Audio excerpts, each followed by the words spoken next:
I am so glad you convinced me that the family car should be the Defender 110.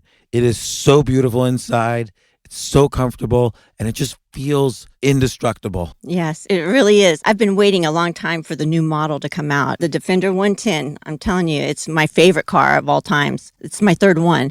You know, I have stories of going off road. The guy managed the group. He was like, "What are you doing in this beautiful car?" I'm like, "I'm going off road." He's like, "Are you sure? Because you can use one of ours." And then they look like Mad Max cars. I'm like, no, we're going to do this. And he was shocked.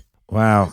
Well, it's great because the Defender has been reimagined for 21st century adventure, and its unparalleled off-road ability as well as its robust interior are invaluable whether you're headed towards uncharted territory or just a weekend of exploration. The Defender 110 tackles challenging surroundings with absolute confidence. The SUV conveys strength outside and in, featuring peerless technology like an intuitive driver display and an award-winning infotainment system. That's my favorite part, to keep you connected no matter where the journey takes you. Adventure is unique to everyone, and so is the Defender. Choose from the two-door Defender 90, the four-door Defender 110, or the larger Defender 130 with the ability to seat up to 8 passengers. You'll find uncompromising performance in all three. So pack up and go even further with the Defender 110. Learn more at LandRoverUSA.com/Defender. Sometimes it takes a different approach to help you unlock your true potential. Capella University's game-changing FlexPath format helps you learn at your own pace and fit earning a degree into your life. From before you enroll to after you graduate, you'll be supported by people who are invested in your success so you can pursue your goals knowing that help is available if you need it. Imagine your future differently at capella.edu.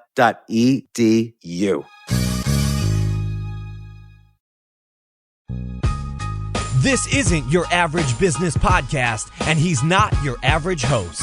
This is the James Altucher Show on the Stansberry Radio Network.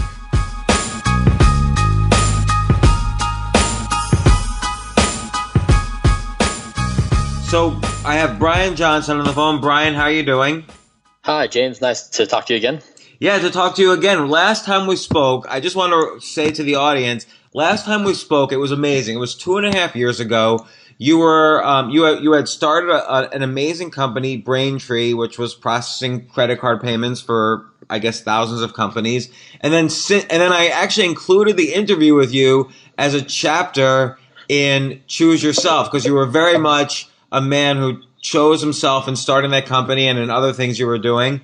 And then since we've spoken, this is only the second time we've spoken. Since we've spoken, you sold that company for $800 million to eBay, right? It was eBay who bought it.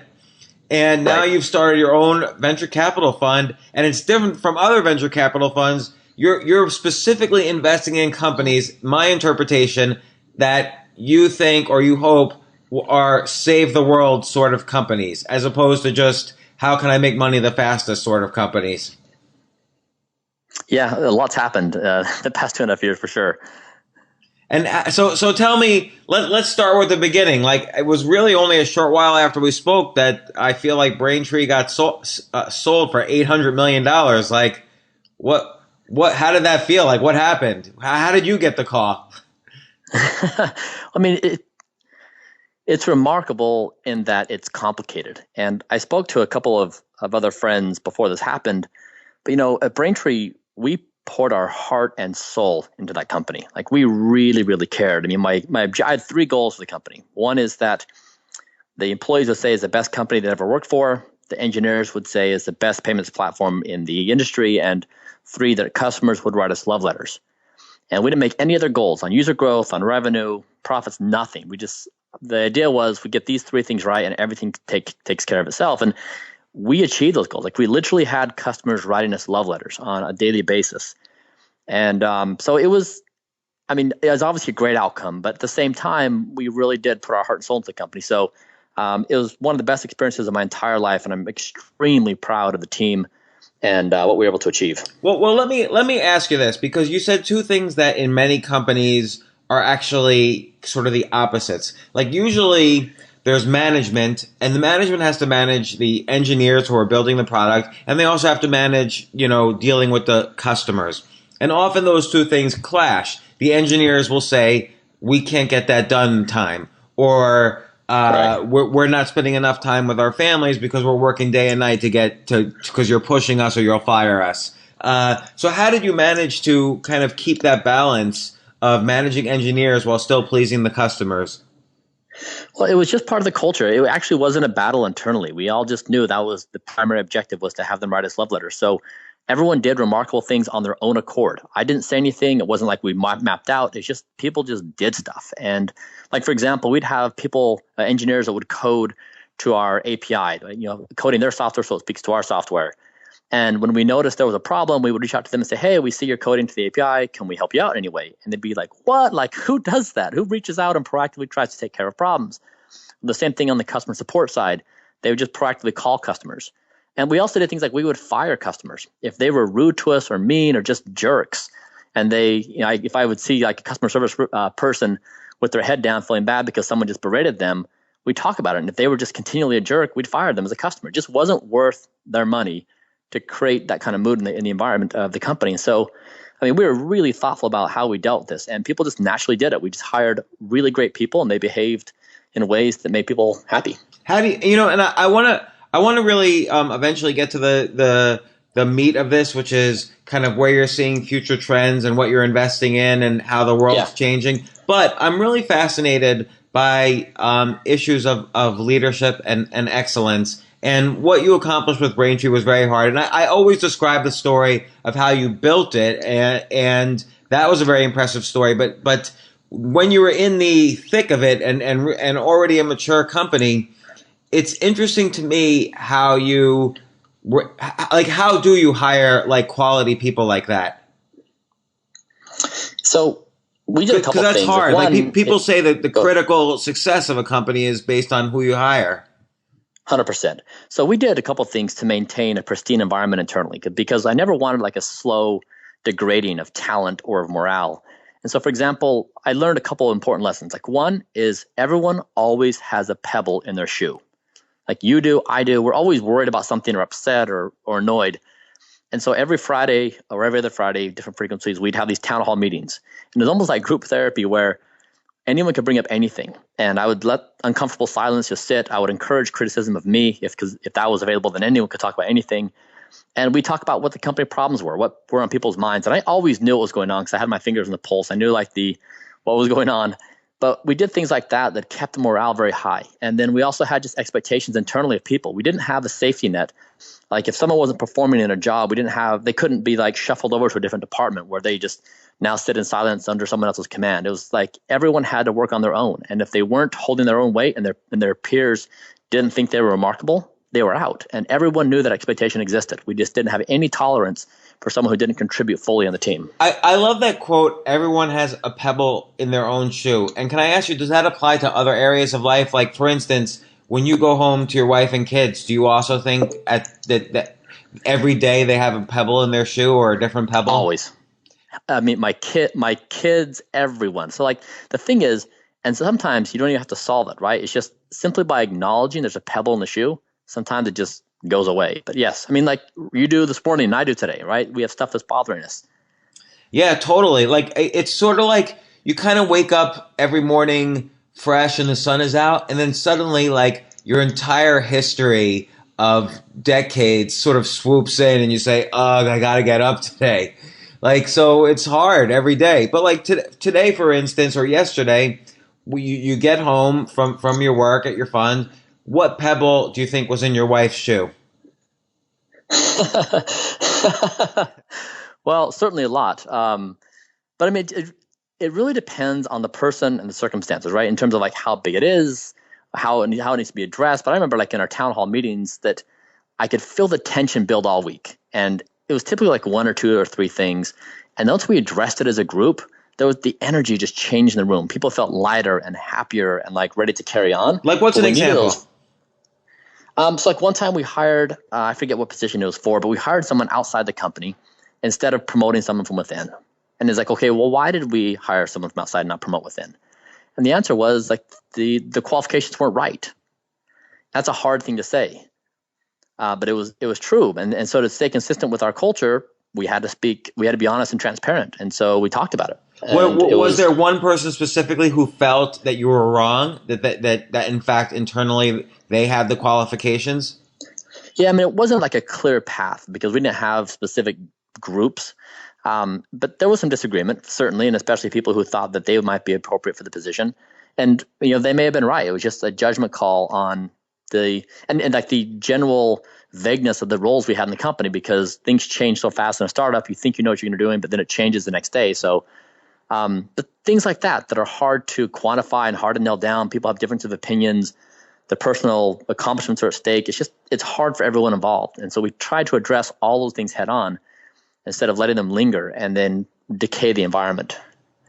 That's great. So I think, that reminds me of, I'm reading Creativity Inc. right now by Ed Catmull, who was the CEO of Pixar. And he had a very similar strategy. Like it seems like as CEO of Pixar, he was constantly trying to figure out essentially what was the pebble in everybody's shoe and then solving it. Like sometimes the production had problems, sometimes the creatives had problems, sometimes the artists had problems, sometimes Disney had a problem. He was always trying to sniff out because he didn't always know what the pebble in the shoe was, and he had to figure it out first. It was like a puzzle. And the great thing about that book, and it reminds me of what you're describing here, he doesn't talk at all about the business issues of Pixar. He talks about his issues as a leader trying to manage a group of creatives to create an enormously powerful product, essentially so the customers who were all of us watching his movies would write love letters. Yep, I love it. I mean, I think as a counterpoint though, James, on that, I remember like in the first couple of years building Braintree, I wanted like perfect happiness inside the company. I want everyone to show up for me. He's like, hey, like I'm so happy to be here and I can't wait to work and I'm going to work with this group. We're going to solve this problem. But I got frustrated because there was always problems, like, whatever, interpersonality conflicts or whatever, not bad ones, but just like typical human stuff. And over the years, I learned that there was like this natural level of chaos that was actually healthy for the company in our own self and in the company environment. And I kind of sat back a little bit and just let that level of chaos find its right balance. Like you can't let it get too far because then it gets like it's corrosive, but you also can't try to be too over the top on it and try to smother it. And that was always a delicate balance of trying to figure out where that appropriate level of chaos was, where we could still achieve our goals, but not let it go too far one way or the other. Yeah, and I don't know how you do that. Like I've managed small companies, not as big as Braintree. And usually when someone starts engaging in, let's say, corrosive behavior, like let's as an example, saying negative things about the customers or gossiping about their bosses or whatever, I would usually just ask them to leave the company. But you're right. If you kind of fire everywhere you see a problem, you're going to be seen as a kind of, totalitarian. Like too much is too much of a bad thing. So how do you balance that? I trusted the people on the team. So, for example, if someone came to me with a problem and said, the way we do this particular process or structure is really broken, and we're not solving it, I'd say, all right, go figure it out, solve it. Like you don't need my permission or approval, go solve it. And if it requires changing the team process structure or getting new software in place, that's fine. But figure out a way to do it. And so I really relied upon them to solve the problems. It was not me trying to dictate from above how everything should be done, but it was creating the right systems. And we did have, that did create some element of chaos because we had people solving things all over the place. But in the end, I think the proof was that our customers loved what we did for them and the product spoke for itself.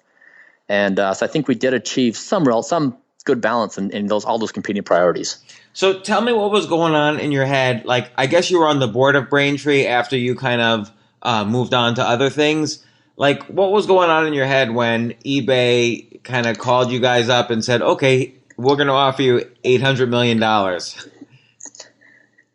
So, it all happens so fast, right? And it's a hard thing to do emotionally. You're both excited and it's also a big change because you've been devoting your heart and soul to for the past 7 years is about to change. I've been thinking about what I wanted to do with life. Since I think you and I spoke about this before, like at age 21, I just returned home from Ecuador, where I lived among extreme poverty for 2 years.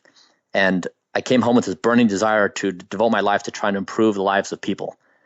And I didn't know what that meant at 21. I tried to look at the things I could find in college, like UN, Model UN, or working on ships in Africa or whatever. But nothing really spoke to me as the right move. And so I decided I'd become an entrepreneur, retire by 30, and then spend the rest of my life with abundance of time and money trying to do some good. And so I'd been thinking about that for the past decade. I mean, I for 13 years, I thought about how to do that. And I've been studying science and technology. And like the key insight that was most relevant to me was that we're at this incredibly unique and exciting time in life, in particular in the arc of humanity, because we have these incredibly powerful tools of creation, like computer software, biology, genomics, artificial intelligence, virtual reality. We can literally author or program any kind of world we can imagine for the first time in history. So like Leonardo da Vinci had his sketchbooks where he identified a flying machine and scuba, but he couldn't create it because he didn't have tools to create them. We do now. And so the distance between imagination and creation has never been more narrow. And so it was this exciting opportunity to like jump to this new phase of life, something I've wanted to do since I was 21, and actually work on something that I thought would be truly have the opportunity to benefit billions of people for generations to come. And so you started a fund, you put some of your money in, I assume you raised some money, and your goal is to kind of find these technologies that very few people understand. Like you mentioned quite a bit, synthetic biology, for instance, which is right, rarely talked about. There are no public synthetic biology companies. I haven't seen a big synthetic biology exit, for instance. So you mentioned a bunch of trends like virtual reality, AI. What are some other trends that you just mentioned that maybe I missed? Yeah, so I mean the premise is that so first the objective is to benefit the lives of billions of people for generations to come, and the question is, how do you do that? And so the investment thesis is that the biggest changes in society happen at the operating system level. So that's why I call it the OS fund. So just like a computer has an operating system at its core, then applications that run on top, everything in life has an operating system. And so if you look, for example, through history, humans create tools, and those tools then define humanity. So you think about the printing press as a tool of creation, about people could write words, print words, and distribute that information to persuade people's opinions and deliver knowledge. So can I ask a question, Bryan, just to understand the phrase operating system in that context with the printing press? Is the kind of act of publishing sort of the operating system of spreading a message? That's right. So, okay. For example, you take communication, right? First we had words, right? Then we graduate to the printing press, right? It's like these big changes in terms of how humans interact, how they communicate, how they attain knowledge, how they retain knowledge, like these massive changes in society. So as an example of an upgrade or downgrade, however you view it, would you say that the change of, most people now get their news off of social media. So would you say the operating system of news has been going towards from print to social media? Is that a valuable way to use the phrase operating system? Yeah, I would say that's probably, it's obviously vague and it's open to interpretation, but I'd say that's a much smaller shift than the types of changes we're talking about. So for example, I'll give you one that I think is big. And I call these tools of creation. So biology. So we figured out a couple of decades ago that we could program zeros and ones in computer software to achieve predictable outcomes. Like we can program software to complete a credit card transaction or to run an autopilot system in an airplane, all kinds of things. So we are just figuring out now how to program biology. So you're biology, I'm biology, the world runs on biology. We now have these tools that allow us to program biology, which means we can program literally everything in our world. It's a remarkable change in our ability to build any kind of world we can imagine. And that's the kind of step function we're investing in, that things would just change the outcome of the human race. And so for example, so step function is, and just to kind of define the phrase, rather than a slow, gradual climb, it's like we're at one level and then boom, we're at the next level. Yes. And so what's an example? Okay, so you were going to give an example of like how we can how can I visibly see this step function in action, or what will it take for me to visibly see it? Because this is one of those things that are small but compounding. When's the tipping point that I'll be able to actually visibly see? Exactly. So there's this company we just invested in called Ginkgo Bioworks. They're in Boston. And they take an organism and they program that organism to perform a specific function. So it could be they want this organism to produce a particular fragrance or a flavor like stevia, or it could be a probiotic. But you're literally programming these organisms to manufacture certain outputs. And so that's like on the base level of the complexity scale, like on a level 1. I don't want to call it easy because it's very, very, very hard. But as we get better at programming biology, these organisms can produce other things as well. And so the idea is, as companies like Ginkgo get better at systematically programming organisms to perform certain functions, we can take on things like carbon capture for environmental work and other things. And so when we get our heads around the ability to predictably program biology, there's nothing we probably couldn't try to achieve. So, for instance, when you say like carbon capture, so they can program a brand new life form or take a life form that exists and reprogram their functionality to effectively capture carbon that goes into the atmosphere. Right. Or effectively become a probiotic or give off a certain fragrance. That's right. Okay, so like right now, does the company have the technology or are they working on it? No, they have it now. They have customers who are paying them for these organisms in this production. So like what's a sample customer, or what do they get? Well, like you could have like a beverage company that wants a input to their beverage, and that they currently buy it one way, and these guys are providing them another way to do it through an organism. And so it's cheaper input, it's more healthy. So like, for example, like another example is Hampton Creek, which is they do the Just Mayo products. We're also an investor there. So they take, instead of using the chicken egg for the protein source, they take the chickpea as a plant-based protein and use that to use inputs for food, and also working on an egg substitute. And so it's repurposing what biology can actually produce for purposes that fit into our natural world. That's interesting. So, and what's the end outcome? Like, what do you see that we could potentially see, let's say, within 20 years? It's the same question that we would have asked ourselves 20 years ago when we said, wow, we can program zeros and ones in this computer code and do stuff, right? So, what is computer code in our life now? Where are computers? How important are they to our society? I think the same question we pose for biology. Well, I guess thinking selfishly, I would want to program my own biology to be smarter, faster, and younger. Right. Right. So that's another one of our investments is in a company called Human Longevity, started by Craig Venter, who sequenced the first human genome, I believe in 2000.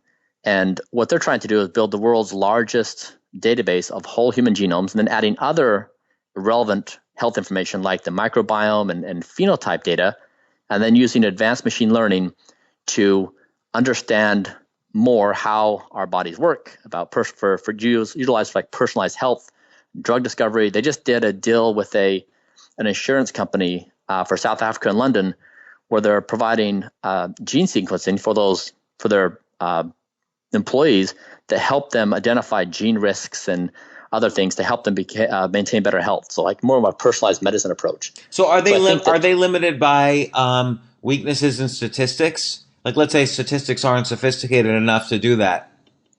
They will certainly need a large number of samples, because running the data is only as relevant as your sample size. And so it's a quest to build a very large database, and the target is 1 million whole human genomes by 2020. And once you have a data set that size, you can do really significant things. But even now, in the relatively small size, I believe that the largest whole human genome sequencing center in the world now, and even now we're finding interesting things that we didn't know before. Well, in some sense, it's the same statistics as speech recognition. So how do you recognize what word? How does Siri on the iPhone recognize what word I'm saying? It's not anticipating any word. It has to take this sound and match it against a million patterns and figure out what closely matches, rather than it never knows what exactly matches. It has to figure out what closely matches. So, and that's like millions of patterns. And let's say it took 20 years to get, or 25 years to get to the level it is right now. here's a comparison I'd give you for genomics. A couple hundred years ago, I think the life expectancy was mid-40s, I think. And then we figured out there was this thing called bacteria that developed into germ theory that caused infection and death. And then we figured out that the best way to handle that was sterilization and antibiotics and vaccinations. As we've done this over the past couple hundred years, we've increased life expectancy, I think the most in the history of the human race, now to the mid-70s. The question now is, how do we extend healthy human life now to 100, 120? Like, where can we go from here? And the theory is that germ theory has run its course. We now even have it backfiring with like super bugs that are killing us. And so the hypothesis I have about human longevity is they could be the equivalent of germ theory. They could be the breakthrough of like genomics-based personalized health. Could be the breakthrough that allows us to live a healthy life past 100.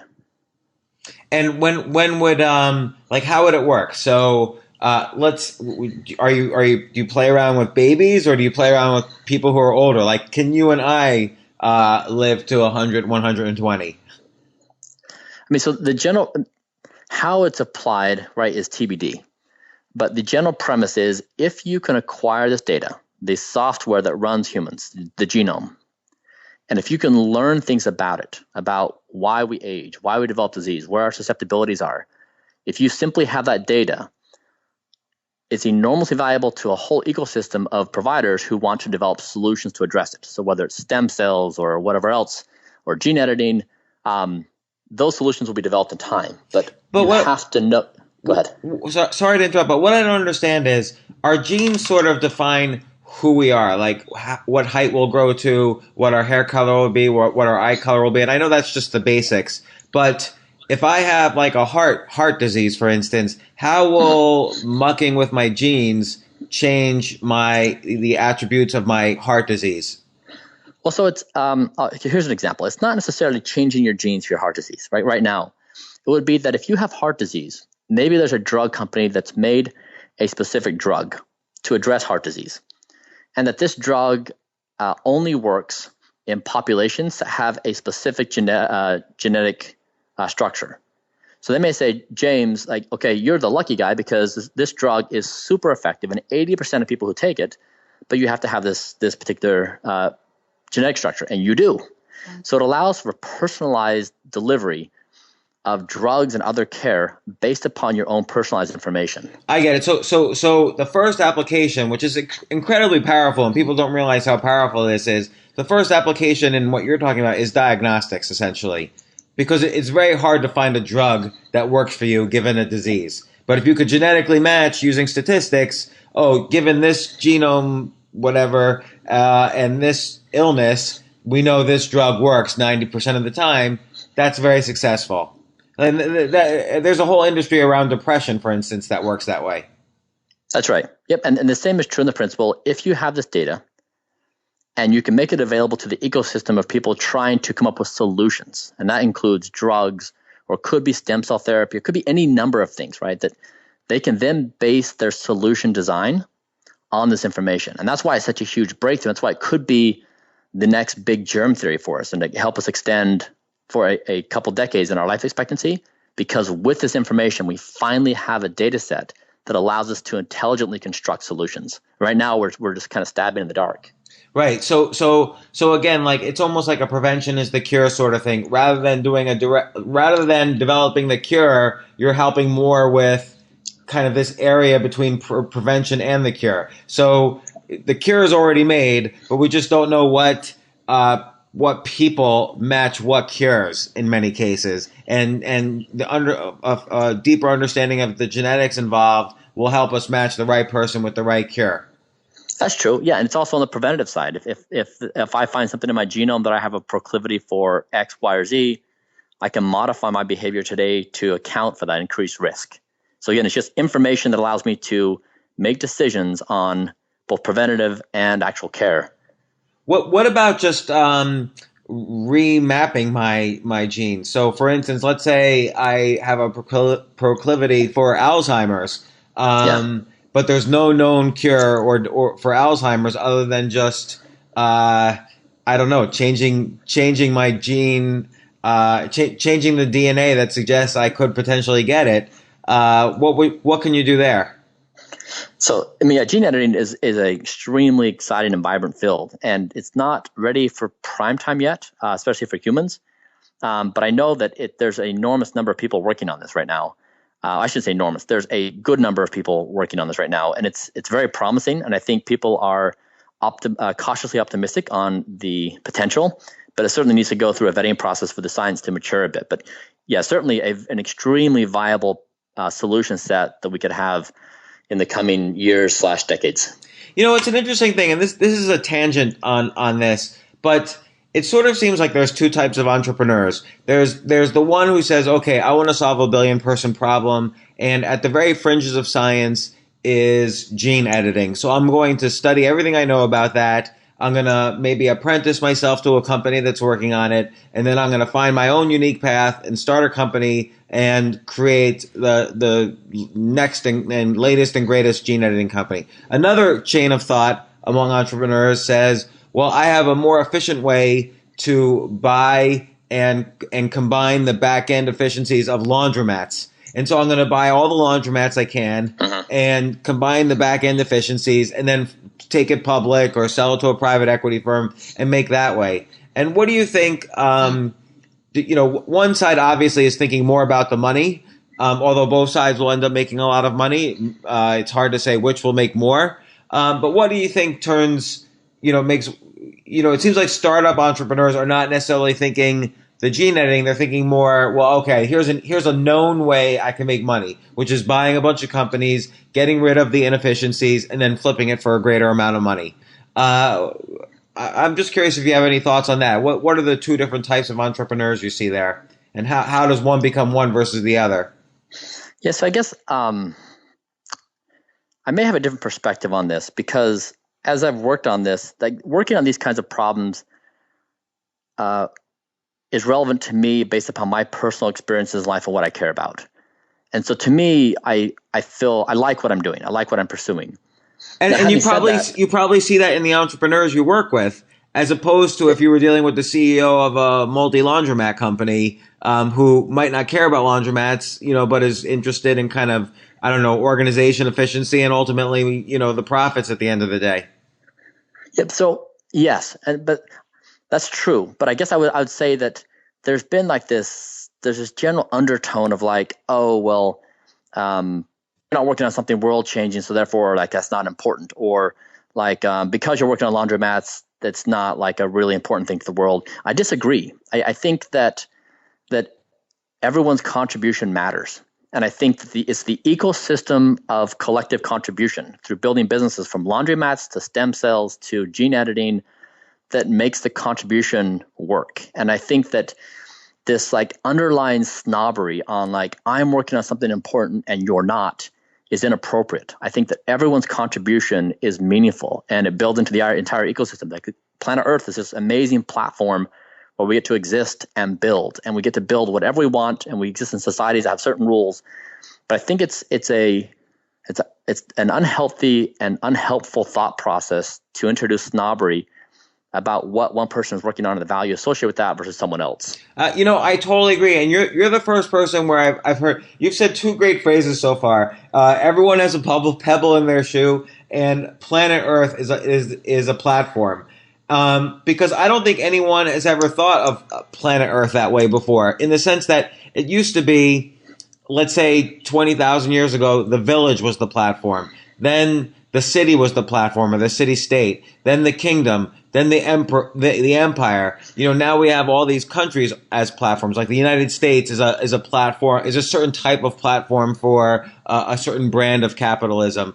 But I wonder if, because of how fast innovation is going, it's almost going faster than political barriers, and eventually those political barriers will all fall, so that Planet Earth really does become the platform for innovation and capitalism and industry. It's I have spent quite a lot of time on government as an idea, and I think that if you look at it in the most rawest form, government is a form of cooperation. It's a technology of cooperation. It's basically how we live within the geographical area of the United States. and how we cooperate together in terms of getting along, of rules, of allocating resources, of reconciling our differences. It's just a structure of cooperation. And we have these structures around the world with treaties, with other countries have their own governments, and our systems of cooperation or governance are extremely important to our ability to thrive in humanity. And I think you're right that the current system we have today is challenged in so many ways, and it's behind the time, and we will have to reconsider from fundamental ways how we work together, both within our geographical boundaries, but also globally. And in the end, they're just technologies. It's a rule set on how people cooperate and get along and achieve certain things, and what people can and cannot pursue, and how they can and cannot live. I do think it's due for an enormous relevant rewrite, given the progress of technological advancement. I wonder if that will happen naturally. So as Craig Venter starts collaborating with some Chinese company to, manufacture his new organisms. And again, these are saving millions or tens of millions or hundreds of millions of lives or extending lives. I wonder if just automatically it'll become very natural for trade barriers to go down and then other barriers to go down and so on, until it's almost like we're living in, one big political environment divided into maybe states, but not as the barriers won't be as hard grafted as they are from country to country.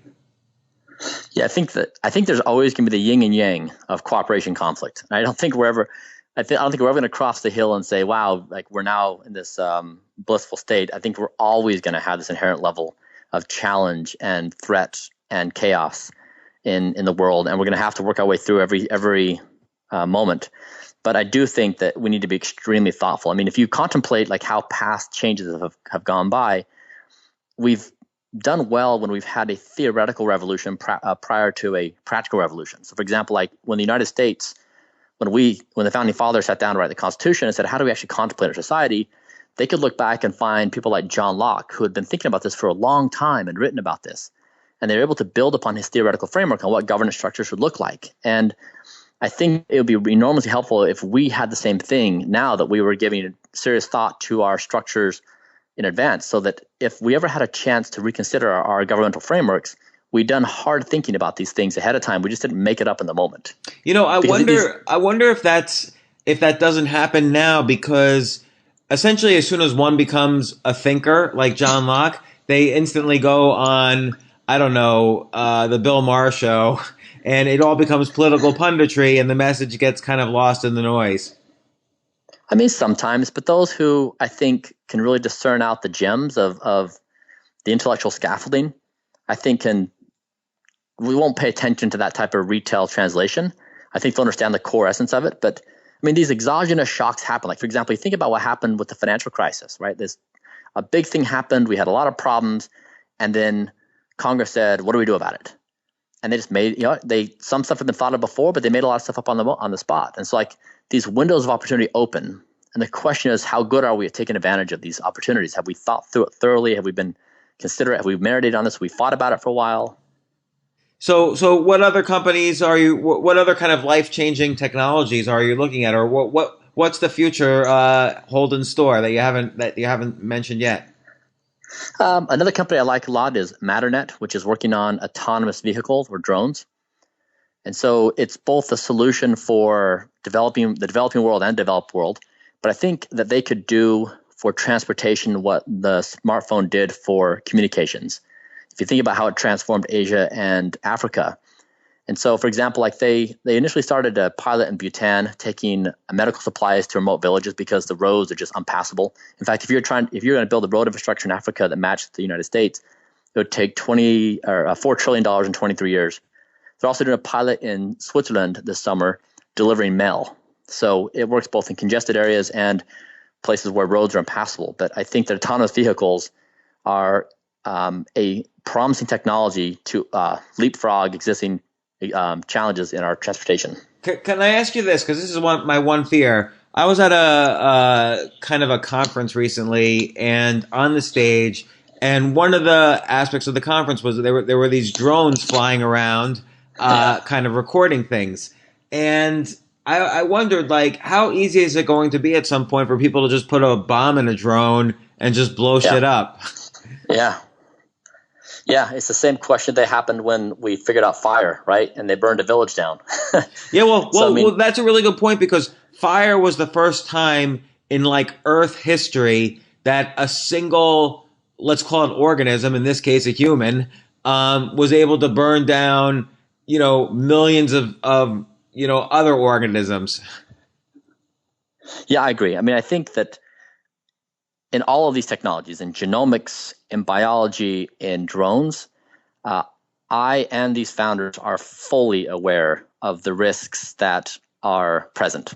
And one of the reasons why I invest in these founders is that I consider them to be future literate, that they understand the general contours of the future, they understand the risks that are present, and they're thoughtful about them. It doesn't mean we shouldn't develop the technology. It just means that we need to be thoughtful and careful and Right, but you about guys, how we do it. you guys are like the good guys, though. Imagine there's like the anti version of yourself, who's one of the bad guys, and he really does want to create drones with bombs. Like, what is there in place? There's nothing really in place to stop that kind of behavior. So it's sort of like we have to assume that society advances faster than the bad guys can catch up with it. And I'm being very simplistic by calling them bad Sure. guys, but that's sort of the general idea. I agree. And I think that friction will always exist. But now we're And- at a level, though, where the capacity for like we thought with nuclear weapons, the capacity for danger was too big to stop. But these smaller dangers on a mass level, I view as more dangerous than nuclear weapons.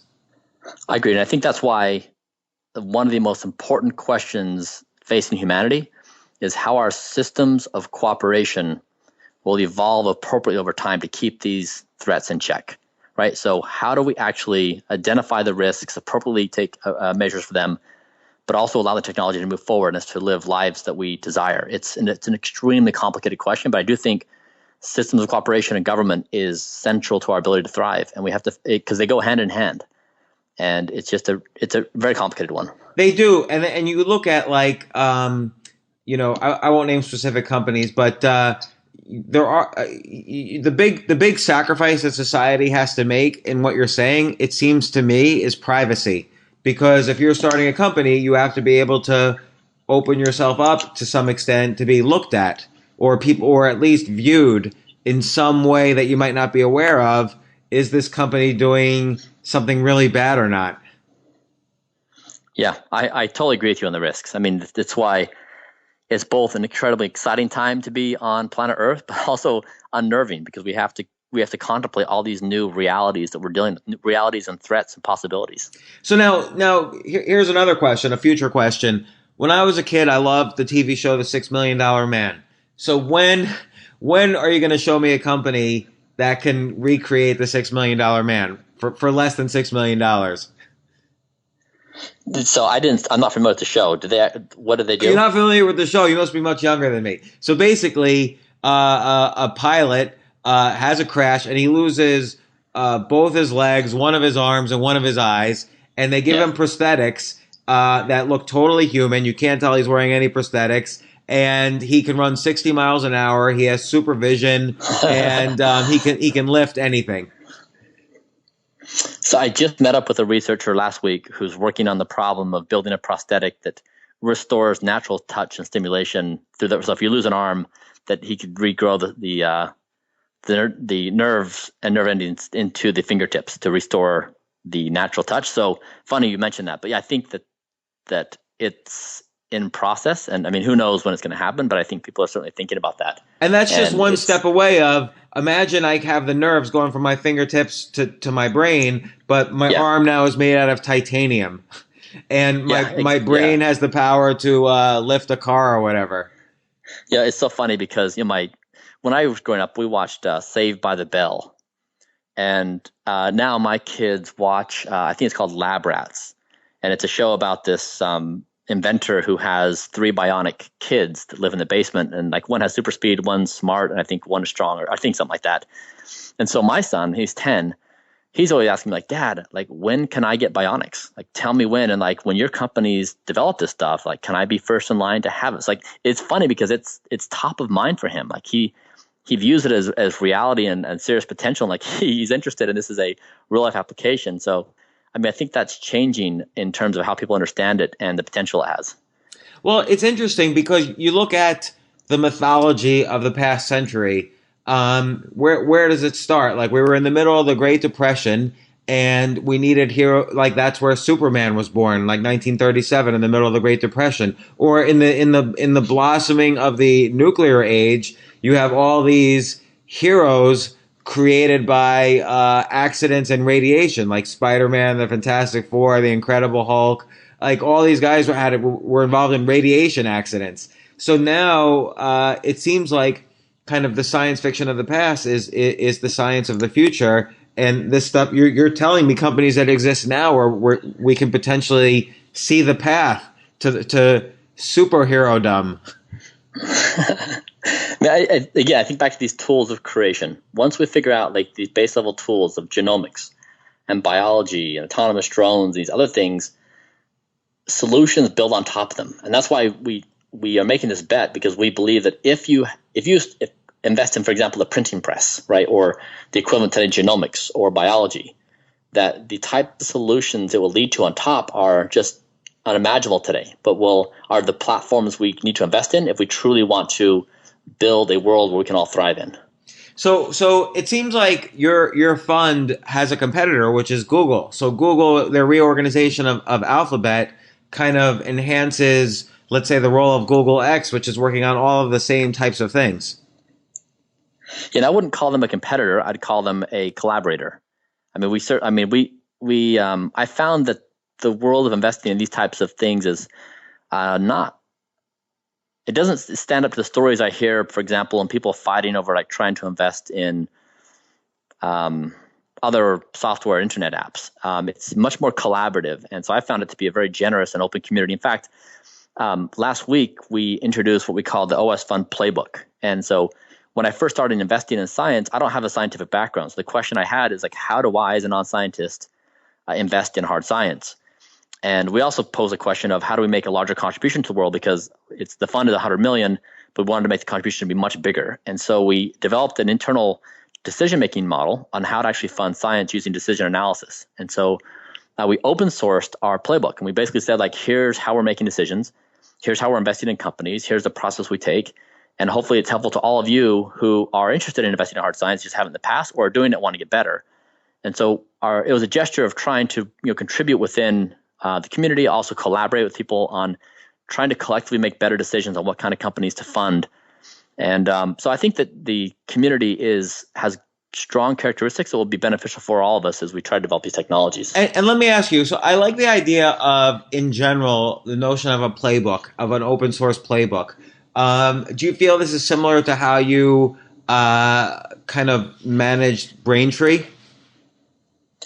I mean, in some ways. I mean, for example, like the biggest problem we faced at Braintree early on was that companies would store a company's credit card data. So I would do recurring billing where I billed 40,000 people a month every month. And if I wanted to leave one provider and go to the next, they'd hold you hostage, just like the telcos did that with phone numbers before. And so we did a open data standard for the industry and said, why don't we all just cooperate and like share data and let's compete on product and quality, not on incumbency. And we were largely successful in that endeavor. And so I guess I've always been interested in like community collaboration, trying to solve problems together.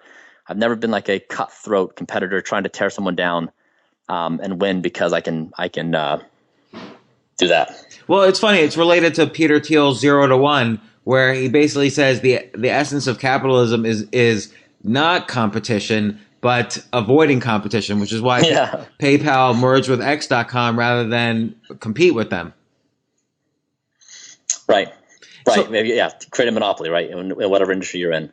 And so you're relatively new at the fund game, but so I'm assuming you haven't had any major exits yet. But are you seeing good things happen? We are. We're very pleased with the investments we've made and the progress these companies are making.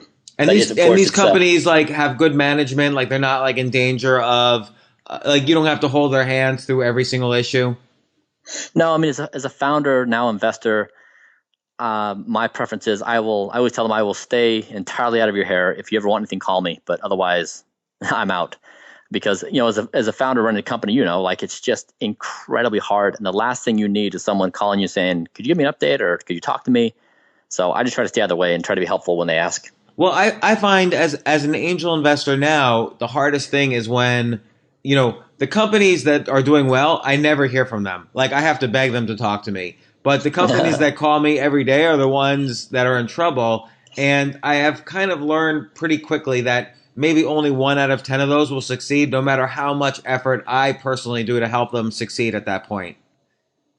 Yeah, I assume that I'm going to offer no help to these people when I make the investment. Like the return I'm expecting or the change in the world, I'm assuming that I am a net zero value add. So other than this fund, how has your life changed? Like you obviously made an enormous amount of money when you sold Braintree. How else has your life changed?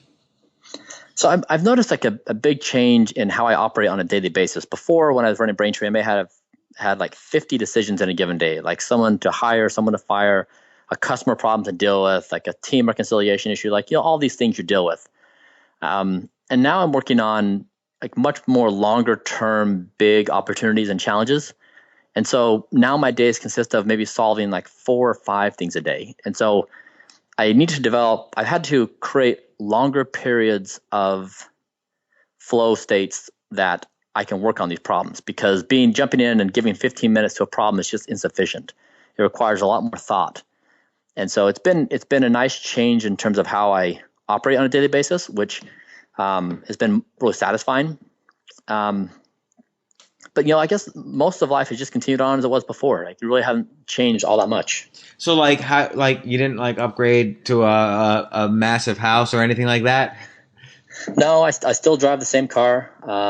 Yeah, so I haven't bought a big house. So really, it just kind of like transferred into this fund where you now are involved in multiple companies rather than just Braintree. And how do you get into that flow state now for these different types of problems? Like what do you do to kind of trigger flow?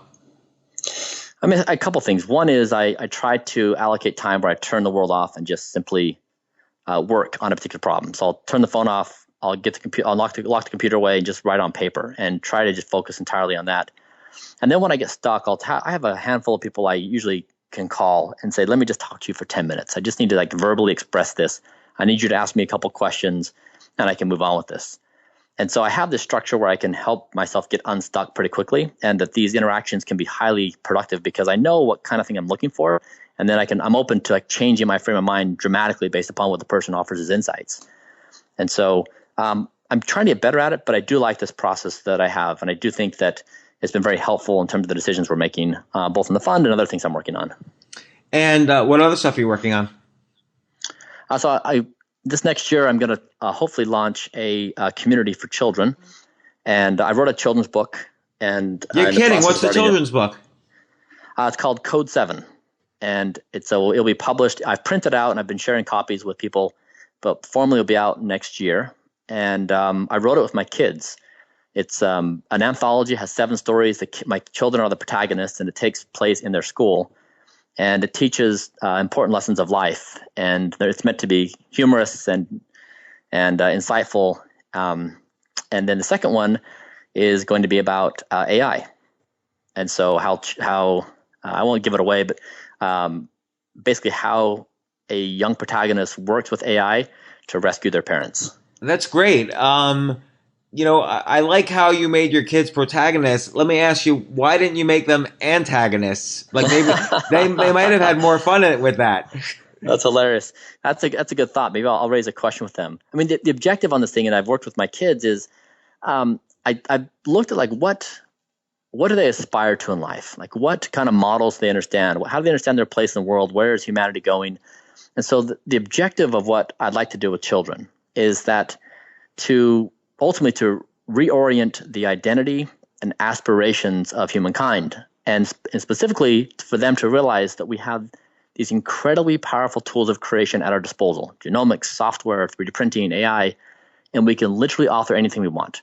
If that's the case, right, and they have this power to do so, and these technologies are there for their taking, that they too can dream and imagine doing things in their life that are major contributions to the world in some way or another. And so I want these children to grow up today to understand the possibilities, that why it's so unique in our time and place. And as they come of age in their prime to offer, to make their major contributions, these technologies in genomics and others will be reaching the maturity as well. And so I think that it's an important area of focus to focus on the beliefs, values, ambitions, and identity of our children, because they will be the ones who will have a huge impact on actually building the kind of world we have the capability of doing.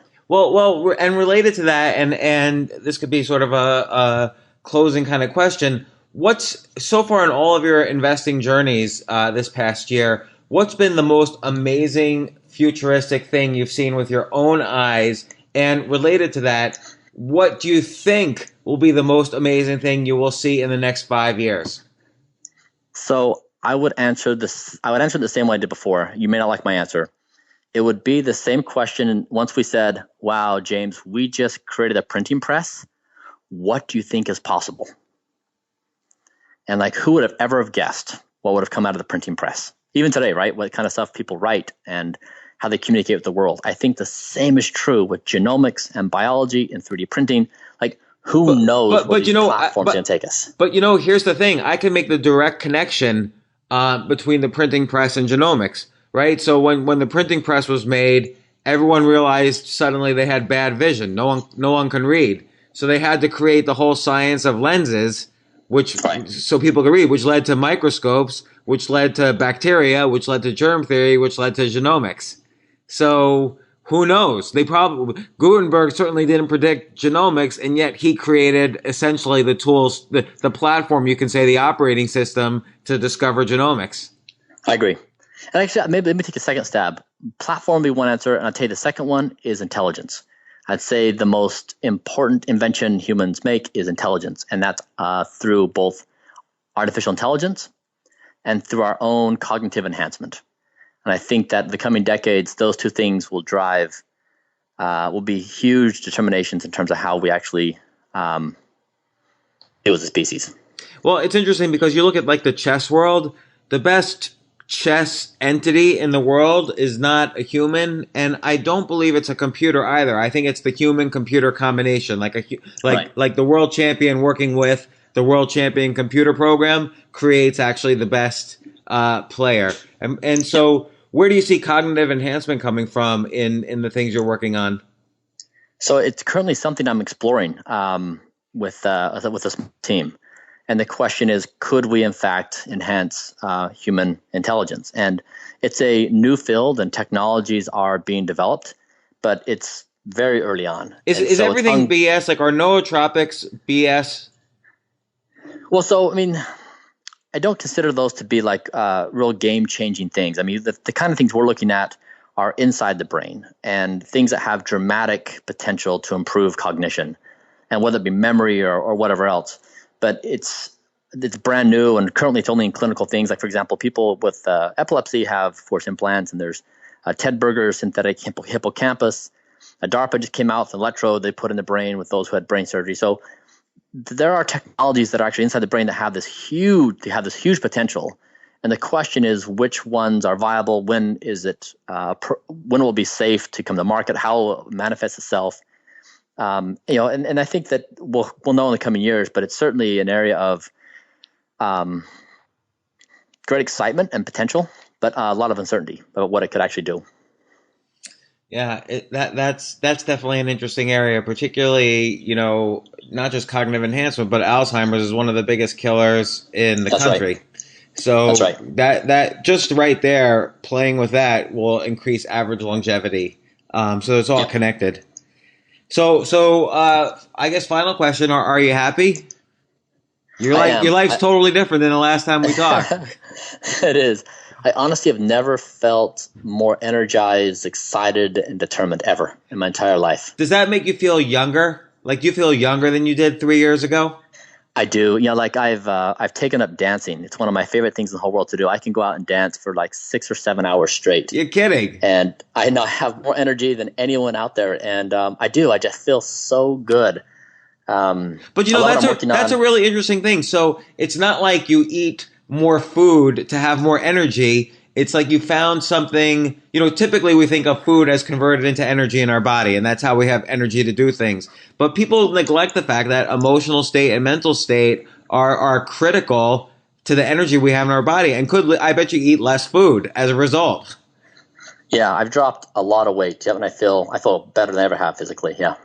That's really interesting. So I think that right there is a platform.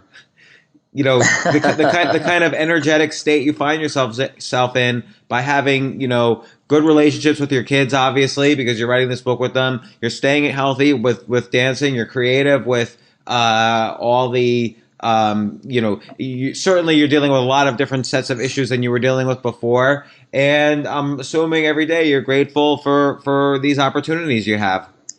For sure. And that right there is a platform for energy and for further health and creativity and so on. It feeds itself. I couldn't agree more. Well, Bryan, congratulations on everything. I've been following, of course, all of your successes, and I've been really excited to talk to you and catch up. And congratulations again. And good, thank you again. Good luck really saving the world. Thanks again, and hopefully it's not another 2.5 years before we talk again. Oh no, I'm sure it won't be. You're gonna save the world first, and then we'll talk in 6 months. Thanks, Bryan. Bye. For more from James, check out the James Altucher Show on the Stansberry Radio Network at stansberryradio.com and get yourself on the free insiders list today.